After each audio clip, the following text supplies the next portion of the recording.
गर्दाखेरि उ गर्यो एमाले दलले गर्दाखेरि यहाँ गऱ्यो एमाले यहाँनिर हाम्रो जेएनजी केटाहरूलाई कुट्न थाले हार्ने निश्चित भइसके पछाडि यो गोविन्द थापाको नेतृत्वले गर्दाखेरि गरेर यस्तो गरेछ गोविन्द थापा र एमालेहरू पुरै तपाईँको यो कन्डिसन लागिसकेका छन् यो सब गोविन्द थापाको नेतृत्व र नमचन्द्रको नेतृत्वले भएको हो यो यहाँ एउटा बिचरा सानो बुच्चालाई उसको बाइकमा आउँदै थियो केही गरेको थिएन हामी लाइभमा छु म अगाडि छु तर उनीहरूले आफ्नो हारको मनस्थिति यहीँबाट स्वीकार गरिसकेका छन् ल अब जोर फाइट परेछ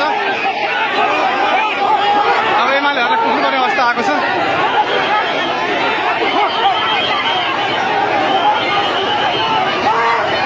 एमाले यस्तो गर्न खोज्यो एमाले स्वयं आफैले गरे हो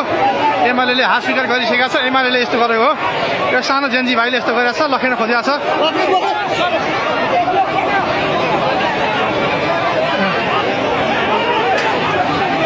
अब यहाँ भाग झगडा सुरु भयो